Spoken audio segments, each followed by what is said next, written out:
السلام عليكم ورحمة الله.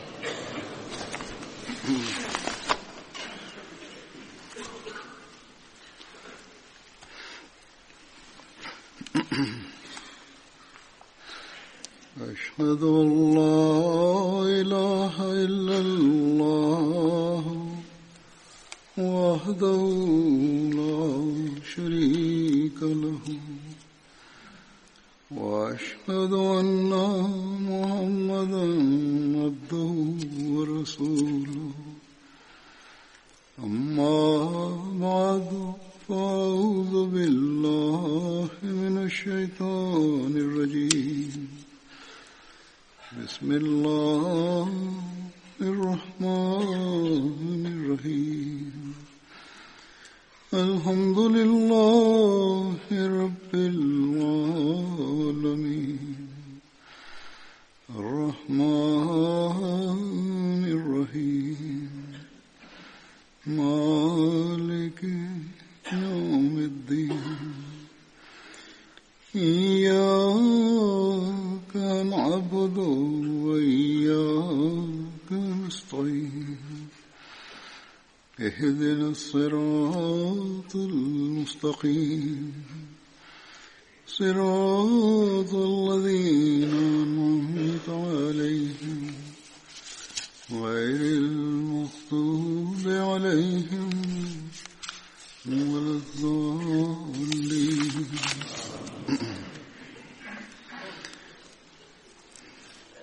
يا أيها الذين آمنوا كتب عليكم الصيام كما كتب على الذين من قبلكم لعلكم تتقون. أيام معدودات فمن كان منكم مريضا وعلى سفر فعدة من أيام أخر وعلى الذين يطيقونه فدية طعام مسكين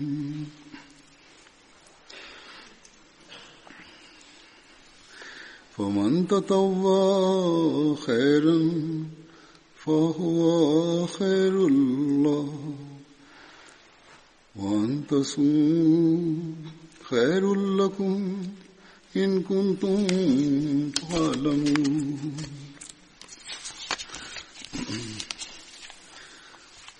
شهر رمضان الذي أنزل فيه القرآن هدى للناس وبينات من الهدى والفرقان فمن شهد منكم الشهر فليصم ومن كان مريضا أو على سفر فعدة من أيام أخر يريد الله بكم اليسر ولا يريد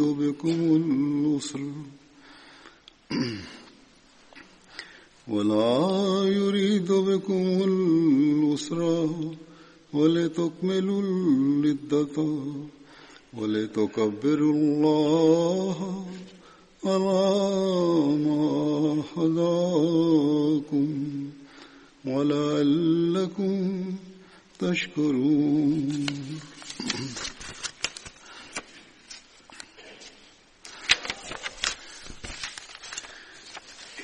وإذا سألك عبادي أني فإني قريب وإذا سألك عبادي أني فإني قريب أجيب دعوة الداع إذا دعاني فليستجيبوا لي وليؤمنوا بي لعلهم يرشدون.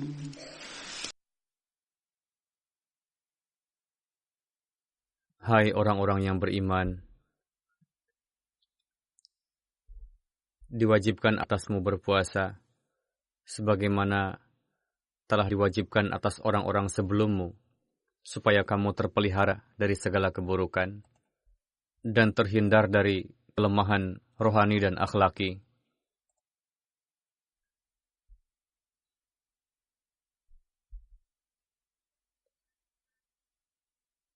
Yaitu beberapa hari yang telah ditentukan bilangannya. Maka barang siapa di antara kamu sakit atau dalam perjalanan, maka hendaklah ia berpuasa sebanyak itu pada hari-hari lain.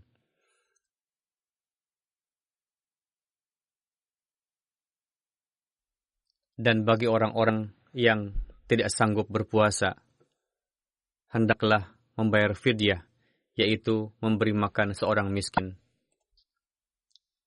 Dan barang siapa berbuat kebaikan dengan rela hati, maka hal itu lebih baik baginya. Dan berpuasa itu lebih baik bagimu jika kamu mengetahui.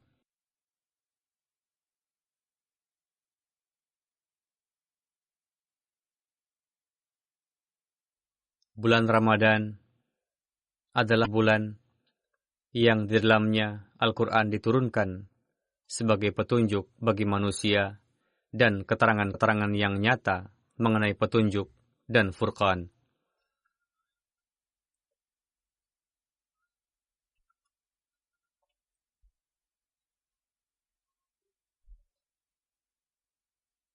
Maka barang siapa di antaramu hadir pada bulan ini, hendaklah ia berpuasa di dalamnya. Tetapi barang siapa sakit atau dalam perjalanan, maka berpuasalah sebanyak bilangan itu pada hari-hari lain.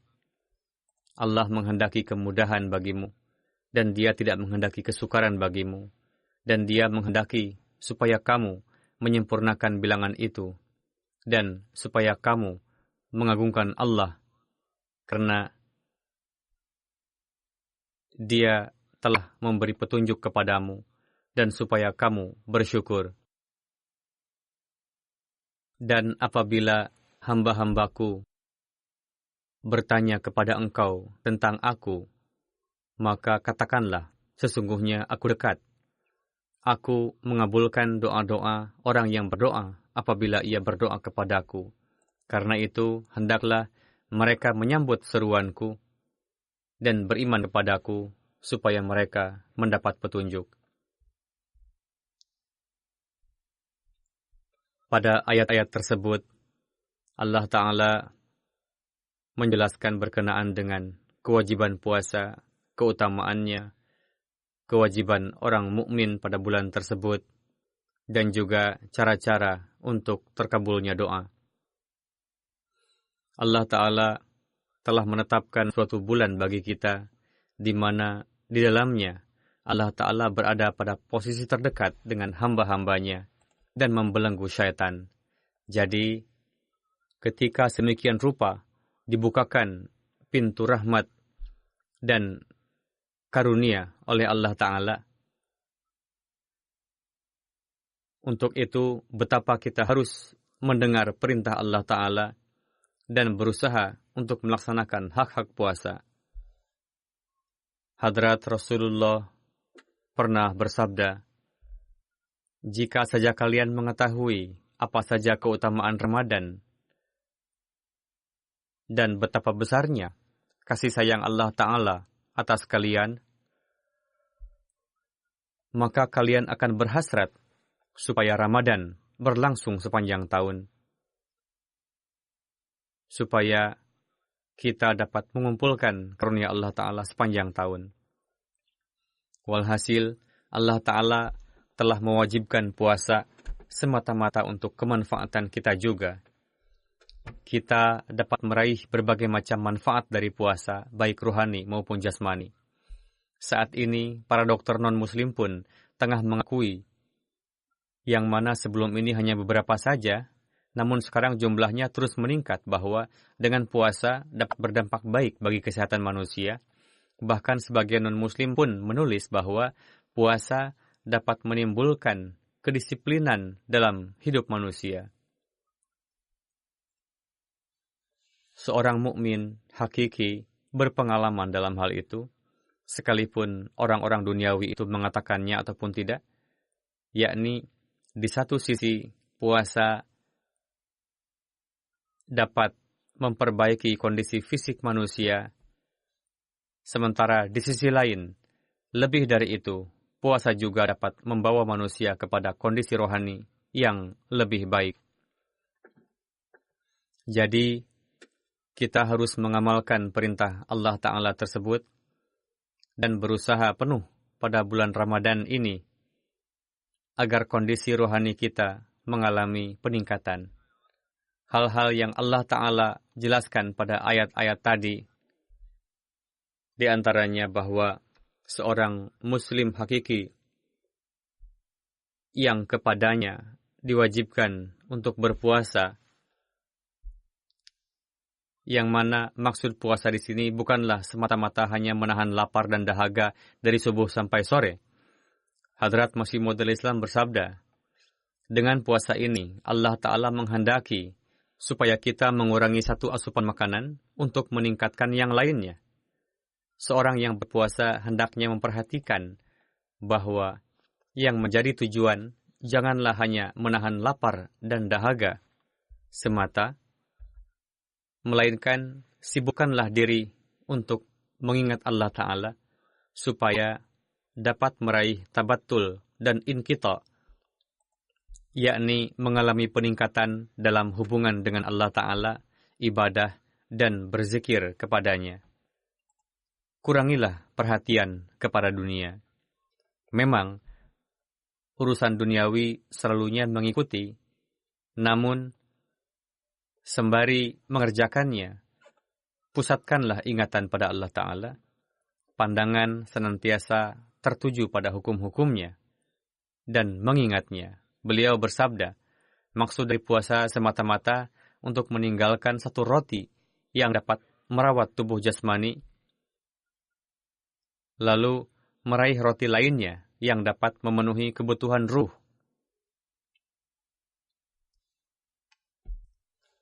Barang siapa yang berpuasa semata-mata karena Allah Ta'ala, bukan sebagai formalitas, maka orang tersebut hendaknya menyibukkan diri untuk bertahmid, tasbih, dan tahlil kepada Allah Ta'ala.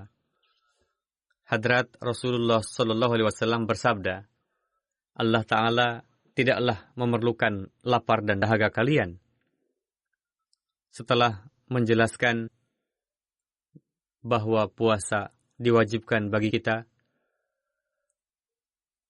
Allah Ta'ala berfirman pada ayat pertama bahwa puasa diwajibkan supaya kalian meraih ketakwaan. Apa ketakwaan itu? Takwa adalah terhindar dari kelemahan rohani dan akhlaki. Sebagaimana telah saya terangkan sebelumnya, bahwa Rasul bersabda, Allah Ta'ala tidak memerlukan lapar dan dahaga kalian. Sebelum puasa kalian dapat menciptakan standar ketakwaan dalam diri kalian, yang dengannya kalian akan terhindar dari kelemahan rohani dan akhlaki, berarti puasa kalian tidak berguna. Berkenaan dengan takwa, Hadrat Masih Maud Islam bersabda,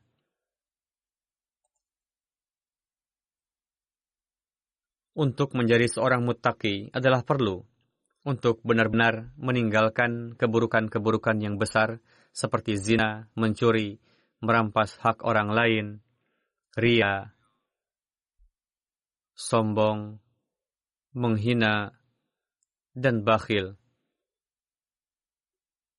Yakni hendaknya benar-benar meninggalkan keburukan-keburukan tersebut.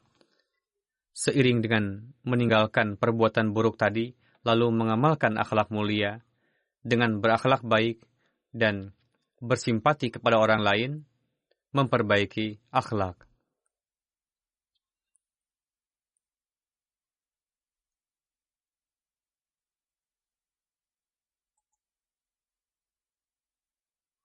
Beliau bersabda, memperlihatkan kesetiaan sejati dan tulus kepada Allah Ta'ala juga adalah perlu untuk ketakwaan dan kerohanian. Timbulkanlah kesetiaan dan jalinan sejati dengan Allah Ta'ala. Raihlah maqam mahmud, yakni maqam yang terpuji dalam pengkhidmatan. Di dalamnya termasuk juga hak-hak Allah Ta'ala. Begitu juga memenuhi hukum-hukum ilahi. Di dalamnya mencakup hubungan dan pengkhidmatan terhadap manusia.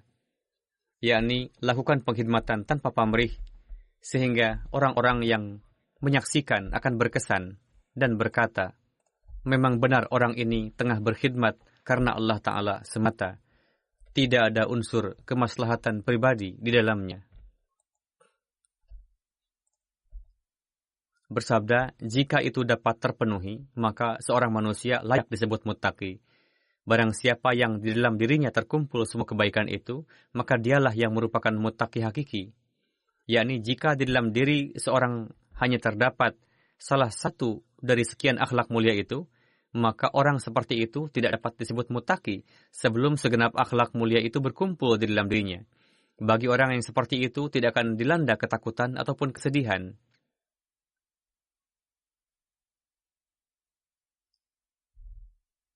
Allah Ta'ala telah memberikan jaminan tersebut kepada mereka. Lantas apalagi yang manusia harapkan jika sudah mendapatkan jaminan dari Allah Ta'ala? Allah Ta'ala akan menjadi pelindung mereka, sebagaimana difirmankan, wa huwa yatawallas shalihin, yakni Allah Ta'ala akan melindungi orang-orang yang saleh. Dalam hadis dikatakan, Allah Ta'ala akan menjadi tangannya yang dengannya ia menggenggam, akan menjadi matanya yang dengannya ia melihat, akan menjadi telinganya yang dengannya ia mendengar, akan menjadi kakinya yang dengannya ia berjalan. Dalam hadis lain dikatakan, jika ada yang menyerang wali Allah, maka Allah mengatakan, bersiaplah untuk menghadapiku. Berfirman lagi bahwa jika ada yang menyerang waliku, maka aku akan mengherdiknya dalam sekejap, layaknya seekor singa betina menyergap jika ada yang menculik anaknya. Jadi, jika setelah berpuasa, seseorang dapat meraih standar ketakwaan seperti itu, maka puasa tersebut akan menggiring seorang manusia, seorang mukmin, seorang muslim untuk berada di balik tameng Allah Ta'ala. Hadrat Abu Hurairah meriwayatkan, Hadrat Rasulullah bersabda, bahwa Allah Ta'ala berfirman, setiap amalan manusia adalah bagi dirinya sendiri, kecuali amalan puasa.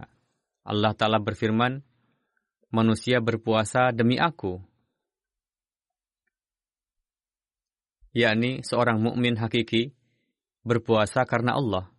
Dan barang siapa yang berpuasa karena aku, maka aku sendiri yang akan menjadi ganjaran baginya. Aku akan mengganjarnya dari sisiku, sekehendakku.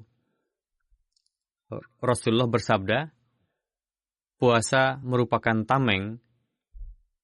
Barang siapa yang berpuasa di antara kalian, janganlah mengucapkan sesuatu yang dapat menimbulkan hawa nafsu dan mencaci maki.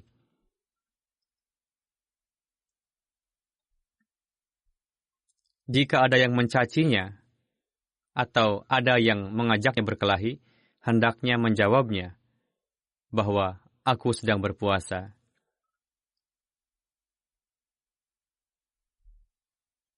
Aku tidak mau terjerumus dalam perbuatan sia-sia. Rasulullah bersabda, demi zat yang jiwa Muhammad berada dalam kuasanya, aroma bau yang keluar dari mulut orang yang berpuasa dalam pandangan Allah Ta'ala lebih wangi daripada wangi kasturi.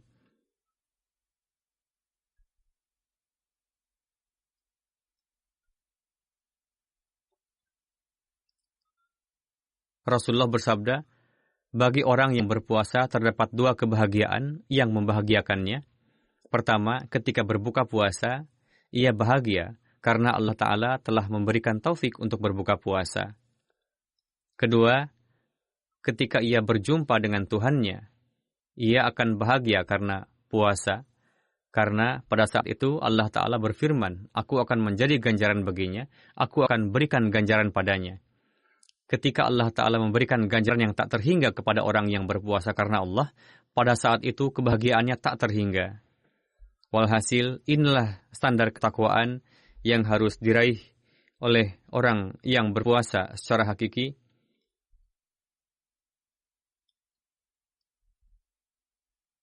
Dan ia meraihnya, yakni puasa yang dilakukan dengan mensucikan diri dari berbagai jenis kekotoran dunia dan melewati hari dengan terhindar dari berbagai macam kelemahan ruhani jasmani. Jangan lantas bahagia bahwa kita telah puasa, sebagaimana di dunia ini banyak sekali orang yang nampaknya berpuasa, namun standar salatnya tidak seperti yang seyogianya. Begitu juga akhlaknya. Rasulullah bersabda, pada bulan Ramadan, syaitan dibelenggu. Namun, kenapa pada bulan tersebut orang-orang masih banyak yang melakukan keburukan? Puasa menjadi tameng dari serangan syaitan bagi orang-orang yang memahami hakikat puasa dan bertakwa.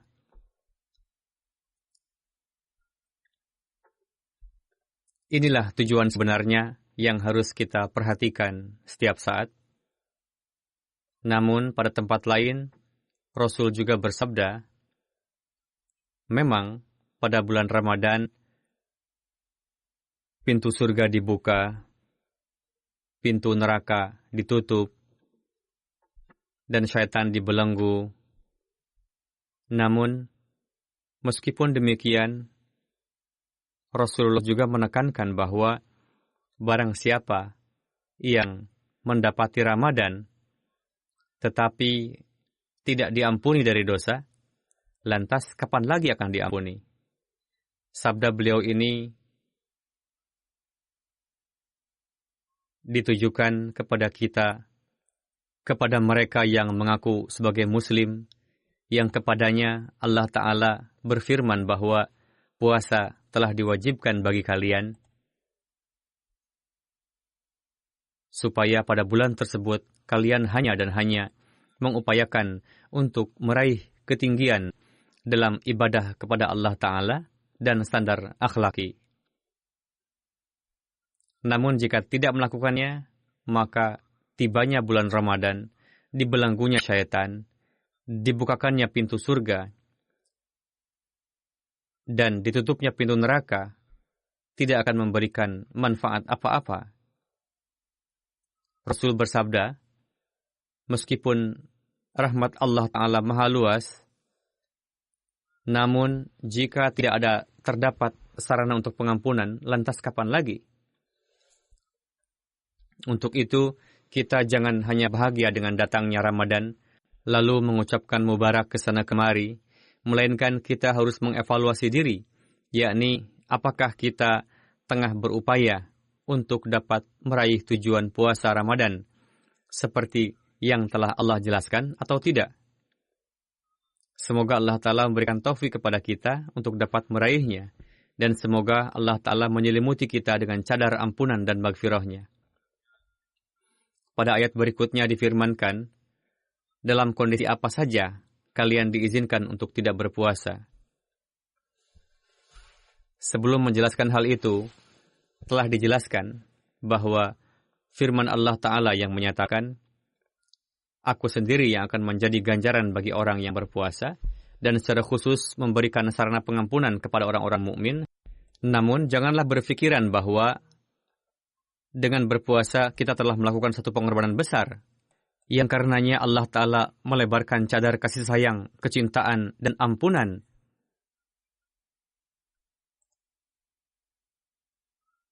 Tidak diragukan lagi bahwa rahmat dan kasih sayangnya diluaskan,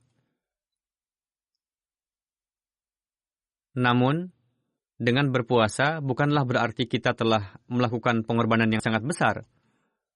Pada saat sahur pun kita makan sekenyangnya, begitupun pada saat buka puasa. Lantas pengorbanan permanen seperti apa, yang mana dalam setahun hanya terhitung beberapa hari saja? Setelah berpuasa, sebagian orang berkata, dengan berbangga diri bahwa dia telah berpuasa. Namun itu bukanlah satu pengorbanan besar yang patut dizahirkan.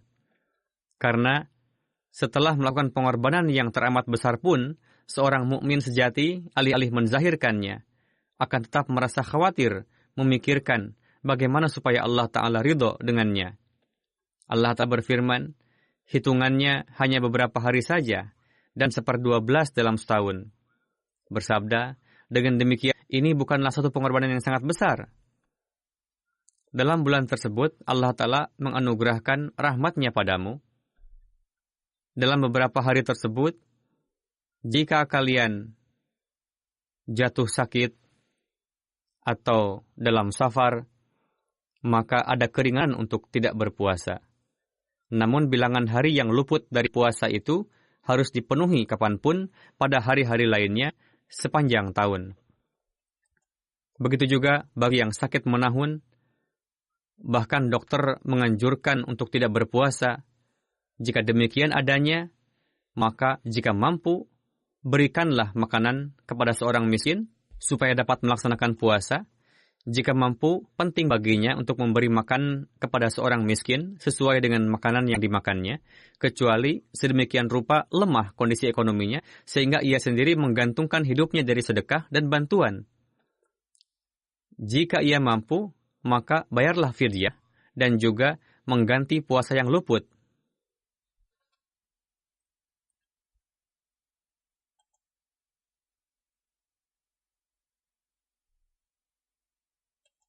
Hadrat Masih Maud alaihissalam bersabda, Allah Ta'ala tidaklah memberikan kesulitan kepada seseorang melebihi batas kemampuannya. Beliau bersabda, bayarlah fidyah sesuai dengan kemampuan, yakni sesuai dengan apa yang ia makan dan minum, dan untuk masa yang akan datang, berjanjilah bahwa nanti akan puasa secara penuh. Beliau bersabda, suatu ketika muncul pikiran di benak saya, untuk apa fidyah ditetapkan? Setelah saya renungkan, dibukakan kepada saya bahwa tujuannya supaya kita diberikan taufik. Supaya Allah Ta'ala memberikan taufik kepadanya untuk berpuasa. Bersabda, Allah Ta'ala Maha Kuasa. Jika Dia menghendaki, dapat memberikan taufik kepada seorang berpenyakit TBC untuk berpuasa, yakni dengan menyembuhkannya sehingga dapat berpuasa.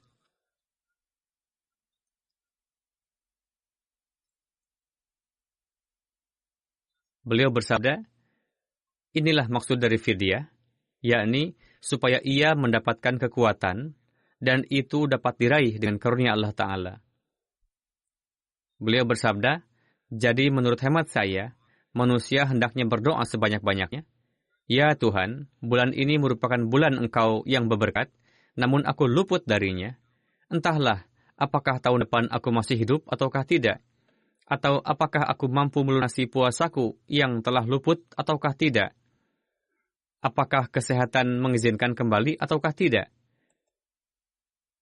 Lalu, manusia memohon taufik untuk dapat melakukan itu. Beliau bersabda, jadi seorang yang sakit untuk sementara pun dapat memberikan fidyah dan perlu baginya untuk melunasi puasanya yang bolong karena sakit atau safar.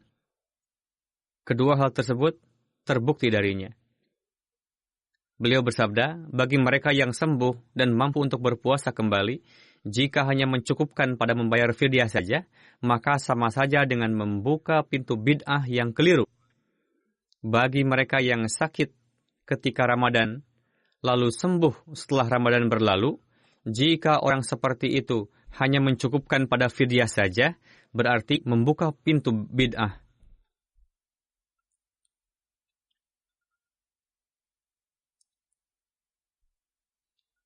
Sekalipun fidyah telah dibayarkan pada bulan Ramadan, maka tetap saja perlu melunasi puasanya yang bolong pasca bulan Ramadan, yakni kapanpun sepanjang tahun. Bagi mereka yang sakit menahun, ibu menyusui, ibu hamil, bagi mereka cukup dengan hanya membayar fidyah saja. Namun seiring dengan fidyah adalah perlu untuk memenuhi bulan ini dengan ibadah, zikir ilahi, dan kebaikan-kebaikan lainnya. Tidaklah setelah membayar fidyah lantas kita terbebas dari segala sesuatu. Karena dengan begitu dapat meraih keberkatan Ramadan. Jika tidak berpuasa, lalu membayar fidyah, lakukan juga kebaikan-kebaikan lainnya. Jika setelah membayar fidyah lantas melupakan salat, melupakan kebaikan-kebaikan lainnya, tidak akan menjadikannya sebagai mukmin hakiki dan tidak akan membuatnya menjadi peraih keberkatan Ramadan. Lalu Allah Ta'ala berfirman dalam ayat ini, kebaikan apapun yang kalian lakukan dengan penuh ketaatan, meskipun hati tidak menginginkannya, namun tetap mengamalkan, karena itu merupakan perintah Tuhan, maka Allah Ta'ala akan memberikan buah yang lebih baik darinya. Sebagian berpendapat bahwa arti dari faman tatawwa'a khairan adalah amalan apapun yang kalian lakukan sebagai nafal, maka itu adalah lebih baik bagimu. Kedua artinya adalah memberikan fidyah tambahan secara nafal atau memberi makan kepada 2 orang miskin daripada 1, atau meskipun tahu bahwa pada hari ini tidak dapat berpuasa karena sesuatu hal, lalu berniat akan berpuasa keesokan harinya dan tetap membayar fidyah, maka ini merupakan kebaikan tambahan. Dan Allah berfirman, itu lebih baik bagi kalian, karena Allah Ta'ala akan memberikan ganjaran atas kebaikan yang kalian lakukan, sekalipun melakukannya sebagai beban atau sebagai kebaikan tambahan, yakni dengan suka hati.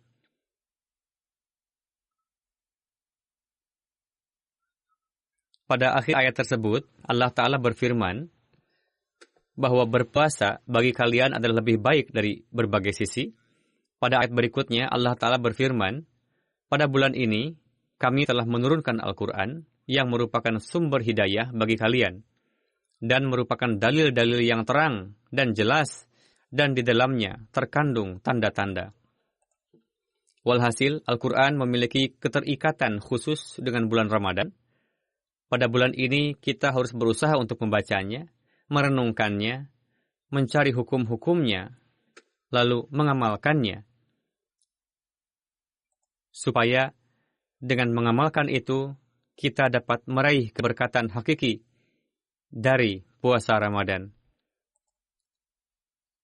Setiap orang tidak dapat sampai pada kedalaman makna Al-Quran.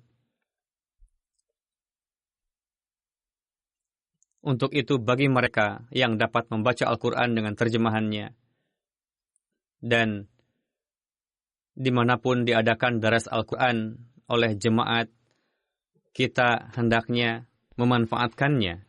Demikian juga di MTA ditayangkan daras secara rutin, perlu untuk mengambil manfaat darinya. Di MTA ditayangkan daras Hadrat Khalifatul Masih keempat. Begitu juga nasihat Rasulullah untuk menilawatkan Al-Quran sebanyak-banyaknya pada bulan ini. Bagi seorang Ahmadi, memang pada hari-hari biasa pun harus menaruh perhatian terhadap tilawat Al-Quran. Namun, pada bulan Ramadan ini perlu untuk diaturkan sedemikian rupa. Karena jika hanya puasa saja, tidaklah bermanfaat. Secara khusus, Allah Ta'ala telah menurunkan Al-Quran pada bulan ini, dan Rasulullah menekankan akan hal itu. Kita adalah orang yang beruntung, karena Allah Ta'ala telah memberikan taufik kepada kita untuk beriman kepada hamba sejati Rasulullah di zaman ini, yang telah menyingkapkan kepada kita rahasia Al-Quran, tafsir, dan poin-poin segar akan maknanya, dan juga menekankan kepada kita untuk mengamalkannya, memuliakannya, membacanya, dan merenungkannya. Dan juga menyampaikan bahwa betapa kalian harus membaca dan mengamalkannya dengan penuh perhatian, menciptakan perubahan di dalam diri, Sebagaimana Hazrat Masih Maud alaihissalam bersabda, terdapat perbedaan besar antara menuntut ilmu duniawi dan ilmu Al-Quran.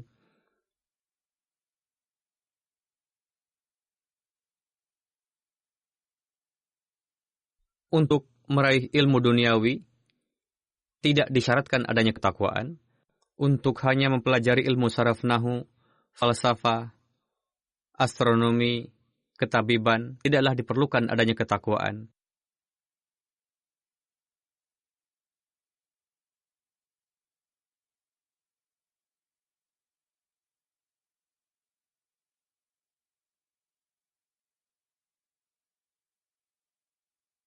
Tidak juga diperlukan kedisiplinan dalam salat dan puasa. Namun, untuk memahami Al-Quran, diperlukan kedisiplinan dalam berpuasa, ibadah, salat, meningkat dalam ketakwaan.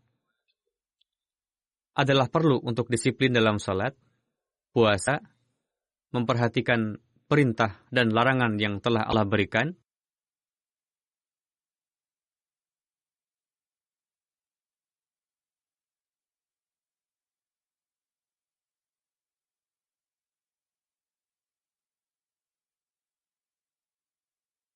hal tersebut tidaklah diperlukan untuk meraih ilmu dunia, namun diperlukan untuk meraih ilmu Al-Quran.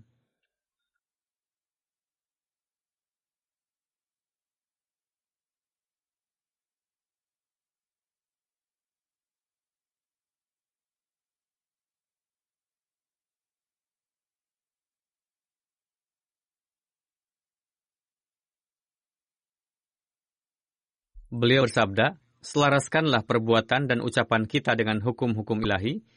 Bahkan terkadang nampak orang yang mahir dalam keilmuan dunia terjerumus dalam berbagai dosa dan ateis. Beliau bersabda, pada saat ini di hadapan dunia terdapat satu pengalaman luar biasa, yakni meskipun negeri barat sedemikian rupa maju dalam keilmuan dunia, penemuannya silih berganti, namun kondisi akhlaki dan ruhani mereka sangatlah memalukan. Saat ini kita menyaksikan sendiri bagaimana degradasi akhlak semakin meningkat dengan mengatasnamakan kebebasan.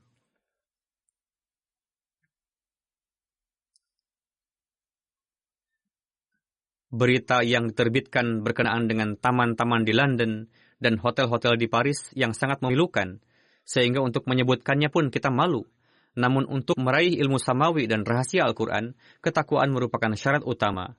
Diperlukan taubatan nasuha, yakni sebelum manusia melaksanakan hukum-hukum ilahi dengan segenap kerendahan hati, dan sebelum ia tergetar dengan keperkasaan dan kekuasaannya, lalu kembali dengan kerendahan hatian, maka sampai saat itu ilmu Al-Quran tidak akan dapat terbuka padanya, dan ia tidak akan mendapatkan sarana dari Al-Quran untuk dapat memelihara potensi dan kekuatan ruh yang dengan meraihnya akan timbul kelezatan dan kepuasan di dalam ruh.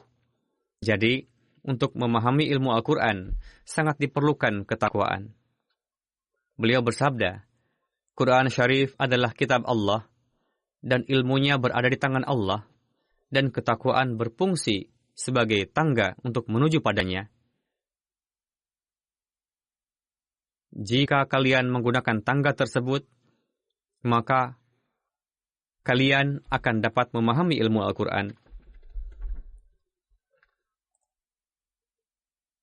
Lantas, bagaimana mungkin seorang yang tidak beriman, jahat, buruk, dan terperangkap dalam hawa nafsu yang rendah dapat meraih ilmu tersebut? Untuk itu, jika seseorang mengaku sebagai seorang Muslim dan sangat mahir dalam ilmu saraf nahu, kaidah bahasa Arab, dan lain-lain, dan dalam pandangan dunia dianggap sebagai syekh besar dan menguasai makna Al-Quran sekalipun,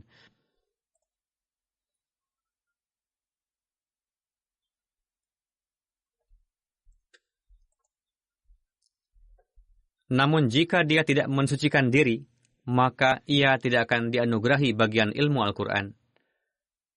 Bersabda, saya menyaksikan bahwa saat ini perhatian dunia sangat tertuju kepada ilmu duniawi dan cahaya barat telah mencengangkan seluruh dunia dengan penemuan-penemuannya. Jikapun umat muslim memikirkan kemaslahatannya dan jalan perbaikan, sayangnya mereka menjadikan penduduk barat sebagai imamnya, yakni condong pada keduniawian dan mulai menganggap kemajuan duniawi sebagai segala-galanya. Bersabda, seperti itulah kondisi umat Islam era baru, sedangkan mereka yang disebut sebagai umat muslim era lama dan menganggap dirinya sebagai penolong agama, inti dari capaian segenap umurnya adalah terjerembab dalam perdebatan mengenai kaidah bahasa Arab, saraf nahu, dan disibukkan untuk meluruskan pengucapan kata dhalin, yakni bagaimana tata bahasanya, bagaimana kaidah saraf dan nahunya, bagaimana cara melafazkannya. Bersabda, mereka sama sekali tidak menaruh perhatian pada isi kandungan Al-Quran, karena mereka tidak menaruh perhatian pada pensucian jiwa. Jadi, para Ahmadi hendaknya merenungkan untuk jangan hanya terjerumus dalam hal duniawi. Berupayalah untuk meraih ilmu Al-Quran. Dalam suatu kesempatan, ada yang bertanya kepada Hazrat Masih Maud alaihissalam, bagaimana cara membaca Al-Quran? Beliau bersabda, Al-Quran hendaknya dibaca dengan penuh tadabbur, tafakkur, dan perenungan. Dalam hadis dikatakan, Rubba qari yal'anuhul Quran, yakni banyak sekali qari Al-Quran yang dilaknat oleh Al-Quran. Orang yang membaca Al-Quran namun tidak mengamalkannya, Al-Quran mengirim laknat atas mereka. Bersabda, jika sampai pada ayat yang berkenaan dengan rahmat Allah ketika menilawatkan Al-Quran, maka mintalah rahmat Allah. Dan ketika disebutkan berkenaan dengan azab atas suatu kaum, maka mintalah perlindungan kepada Allah Ta'ala dari turunnya azab, taubat, dan istighfar. Bacalah dengan penuh tadabbur dan perenungan, dan juga amalkan. Demikianlah cara membaca Al-Quran. Ketika kita menaruh perhatian khusus pada tilawat Al-Quran pada bulan ini, maka kita harus berusaha untuk menilawatkan Al-Quran sesuai dengan cara-cara tadi. Hadrat Masih Maud alaihissalam bersabda, kalian berhati-hatilah, jangan melangkah ke arah yang bertentangan dengan ajaran Tuhan dan Al-Quran, walaupun satu langkah. Aku katakan sejujurnya kepada kalian, jika di antara 700 perintah dan larangan dalam Al-Quran, kalian melanggarnya sekalipun hanya satu perintah yang biasa saja, berarti ia telah menutup pintu keselamatan baginya dengan tangannya sendiri. Jalan hakiki dan keselamatan sempurna telah dibukakan oleh Al-Quran, dan selebihnya merupakan bayangannya. Untuk itu, bacalah Al-Quran dengan tadabbur, cintailah dengan kecintaan yang belum pernah kalian berikan kepada wujud lainnya. Karena sebagaimana Tuhan telah berfirman padaku, Al-khairu kulluhu fil Quran, yakni segala jenis kebaikan terdapat dalam Al-Quran. Inilah yang sebenarnya. Bersabda, betapa disesalkannya orang-orang yang mendahulukan hal-hal lain di atas Al-Quran. Sumber dari segenap kemaslahatan dan najat bagi kalian terdapat dalam Al-Quran. Tidak ada kebutuhan rohani kalian yang tidak akan dijumpai dalam Al-Quran. Al-Quranlah yang akan membenarkan dan mendustakan atau menghakimi keimanan kalian pada hari kiamat nanti. Dan tidak ada kitab lain di kolong langit ini selain Al-Quran yang dapat memberikan hidayah kepada kalian tanpa perantaran Al-Quran. Dengan melalui Al-Quranlah kalian akan mendapatkan petunjuk. Tuhan telah memberikan ihsan yang besar kepada kalian, yang mana telah menganugerahkan kitab seperti Al-Quran kepada kalian. Aku katakan sejujurnya kepada kalian, bahwa kitab yang dibacakan kepada kalian itu, jika seandainya dibacakan kepada orang-orang Kristen, maka mereka tidak akan binasa. Begitu juga nikmat yang telah dianugerahkan kepada kalian, jika saja nikmat tersebut dianugerahkan kepada Yahudi, alih-alih Taurat, maka beberapa firkahnya tidak akan mengingkari hari kiamat. Untuk itu, hargailah nikmat yang telah dianugerahkan kepada kalian ini.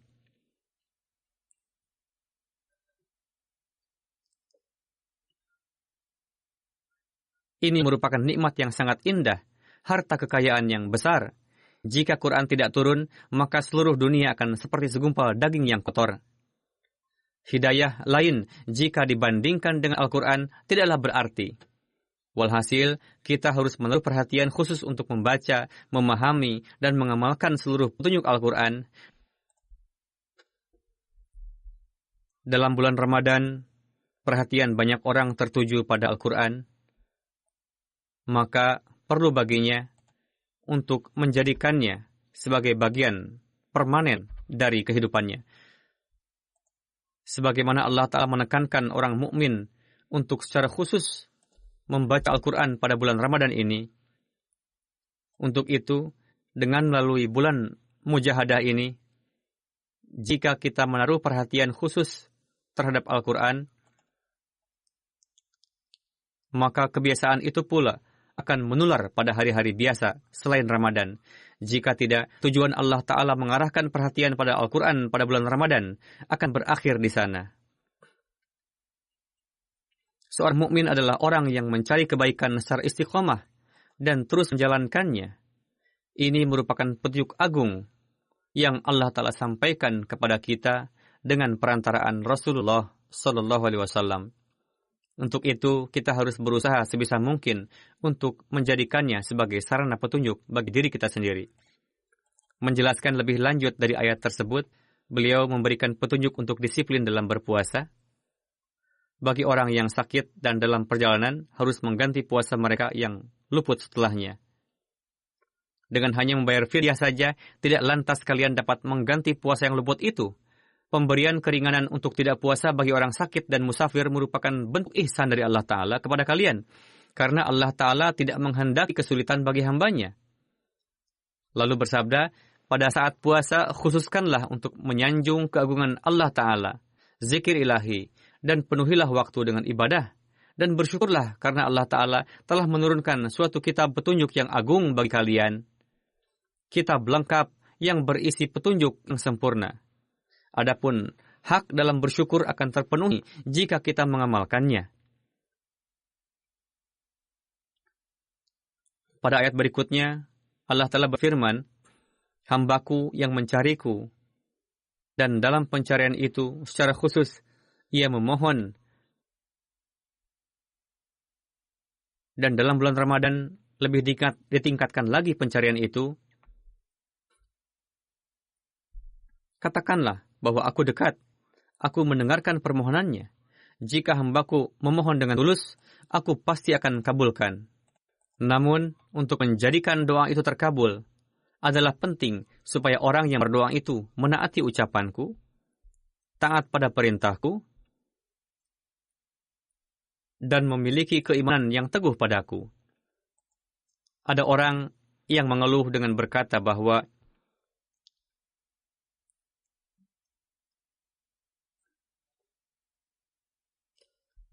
mereka selalu berdoa dan banyak berdoa, namun tidak dikabulkan oleh Allah Ta'ala. Biasanya keluhan seperti itu terlontar beberapa hari setelah memanjatkan doa.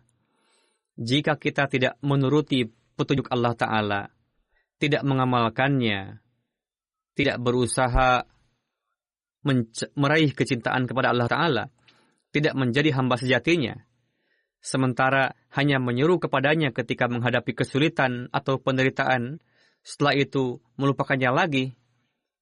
Jika begitu keadaannya, bagaimana kita bisa mengeluh dengan berkata bahwa Allah Ta'ala tidak mengabulkan doa kita?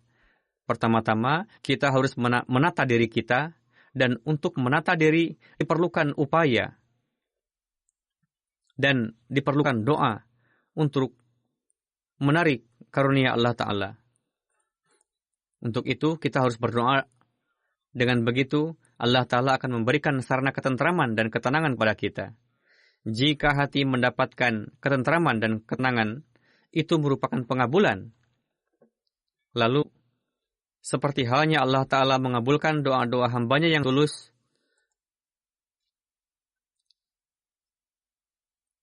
doa para kekasihnya, maka Allah Ta'ala pun akan mengabulkan doa-doa kita. Walhasil, pertama-tama harus ada upaya dari pihak kita pada bulan Ramadan ini. Dengan begitu, Allah Ta'ala akan mengatur secara khusus bagi orang mukmin untuk meraih kedekatannya dan mengabulkan doa-doanya. Jadi, kita harus melakukan upaya khusus. Jika tidak, kita tidak berhak untuk melontarkan keluhan kepada Allah Ta'ala.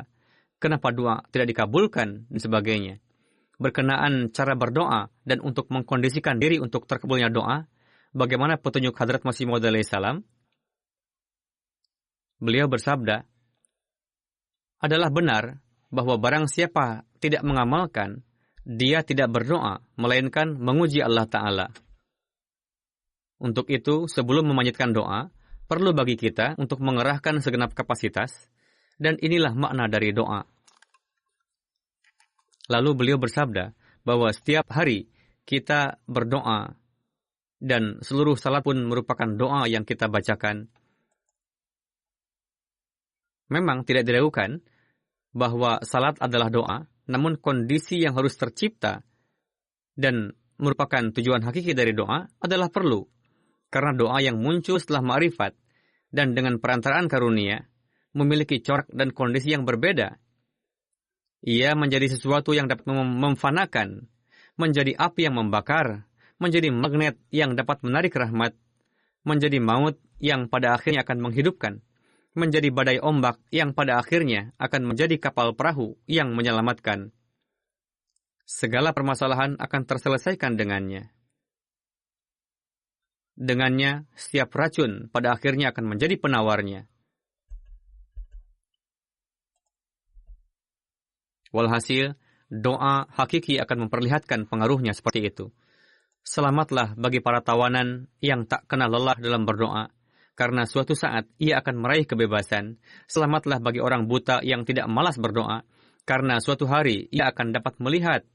Selamatlah bagi para penghuni kubur yang memohon pertolongan kepada Allah Ta'ala dengan doa, karena suatu hari ia akan dikeluarkan dari kubur, yakni orang yang mati rohaninya. Selamatlah bagi mereka yang tidak lalai berdoa, dan ruh yang meleleh untuk berdoa, dan mata kalian mengalirkan air mata, dan dalam dada kalian menimbulkan suatu api yang akan membawamu ke tempat gelap dan hutan yang sunyi untuk meraih kelezatan dalam kesendirian, dan menjadikanmu tak berdaya, tergila-gila, dan jatuh cinta dengan sendirinya. Karena pada akhirnya kalian akan diberikan karunia. Tuhan yang kita seru adalah wujud yang maha pengasih dan penyayang, maha pemalu, maha benar, maha setia, dan mengasihi orang-orang yang merendahkan hati. Untuk itu, kalian pun jadilah orang yang setia, berdoalah dengan segenap ketulusan dan kesetiaan, supaya Dia mengasihimu. Hindarilah gemerlap dunia, dan janganlah warnai agama dengan perseteruan hawa nafsu. Bersabda, Tuhan akan memperlihatkan mukjizat kepada orang-orang yang berdoa.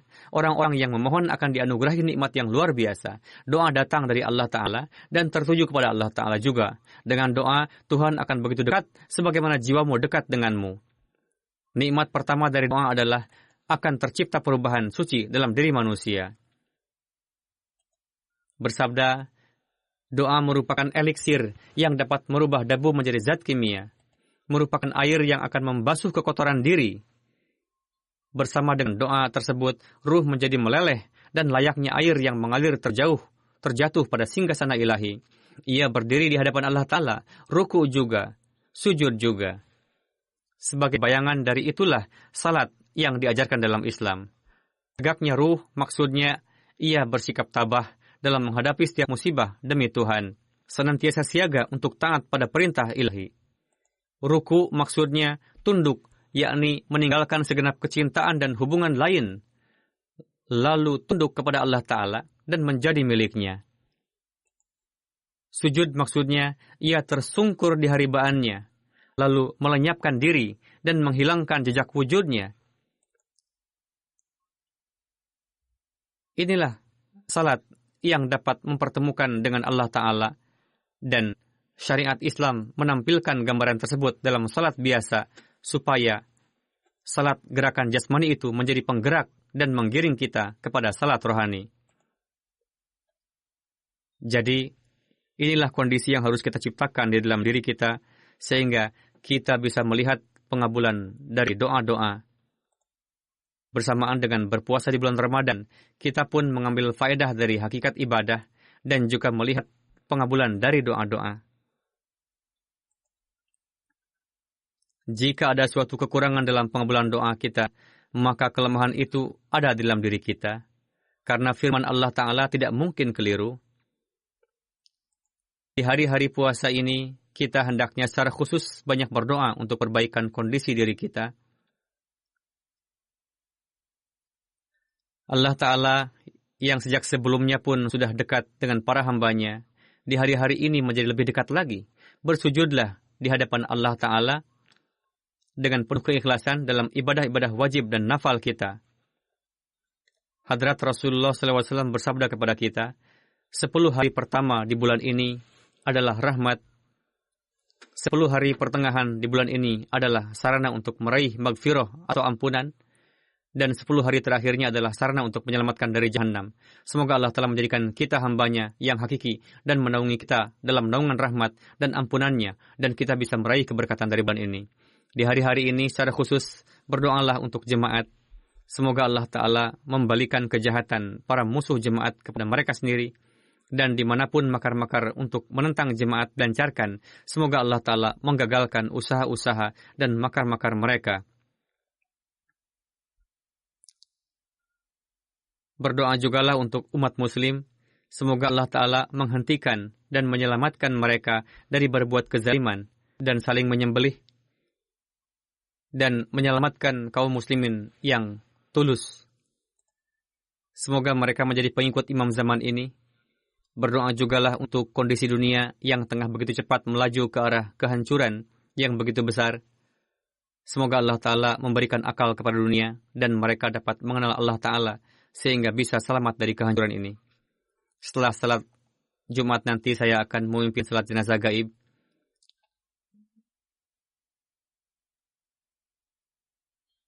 Dua jenazah yang wafat 2 bulan yang lalu.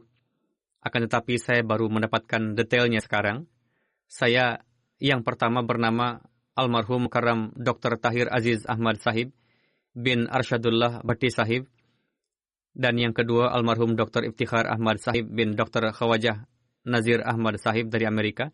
Keduanya pergi ke suatu daerah di dekat Fatah Jang untuk urusan pertanahan mereka. Di sana seorang pegawai dari Dr. Iftikhar menculik dan membunuh mereka berdua dengan sadis.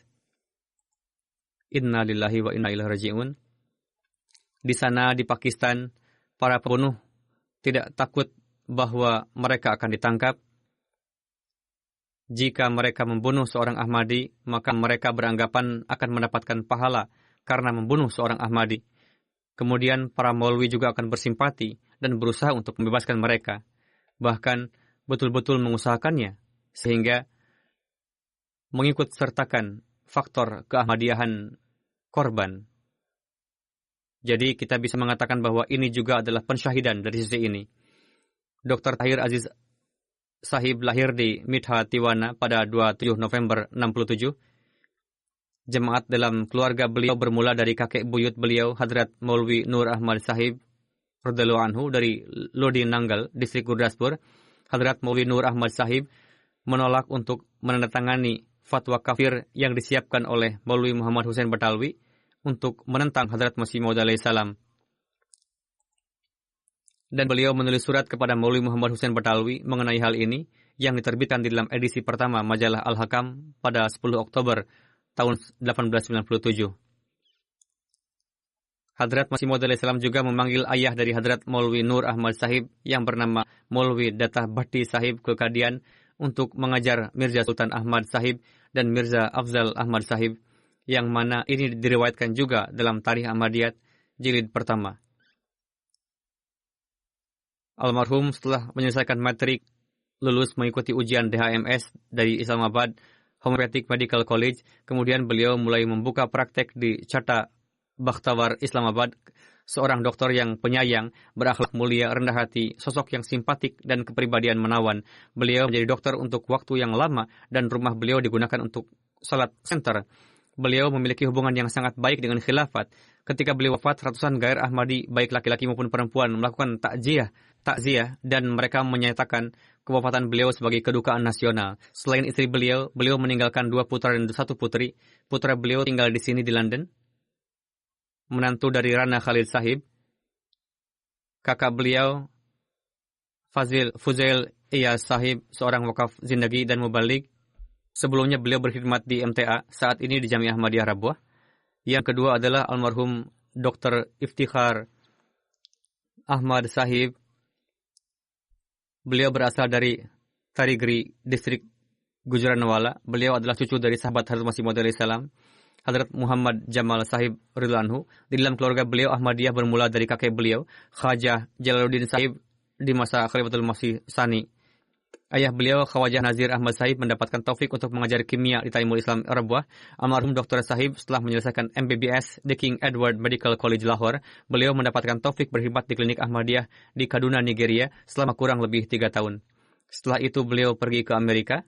Di sana beliau menyelesaikan MD. Kemudian beliau tinggal di Pakistan selama kurang lebih 15 tahun. Kemudian 3 tahun yang lalu beliau pindah ke Amerika, di mana di California beliau lulus tes dan mulai bekerja di sana. Kemudian beliau kembali ke Pakistan. Almarhum adalah seorang dermawan yang memiliki semangat tinggi untuk mengkhidmati kemanusiaan, selalu berlomba-lomba ikut ambil bagian dalam gerakan-gerakan pengorbanan harta, dan seorang yang mukhlis. Selain istri, beliau meninggalkan 3 orang putri. Semoga Allah Ta'ala memberikan rahmat dan ampunannya kepada kedua almarhum, dan juga senantiasa menjaga anak keturunan mereka tetap terikat dengan jemaat dan khilafat.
الحمد لله نحمده ونستعينه ونستغفره ونؤمن به ونتوكل عليه ونعوذ بالله من شرور أنفسنا ومن سيئات أعمالنا من يهده الله فلا مضل له ومن يضلل فلا هادي له ونشهد أن لا إله إلا الله ونشهد أن محمدا عبده ورسوله عباد الله رحمكم الله إن الله يأمر بالعدل والإحسان وإيتاء ذي القربى وينهى عن الفحشاء والمنكر والبغي يعظكم لعلكم تذكرون اذكروا الله يذكركم وادعوه يستجب لكم ولذكر الله أكبر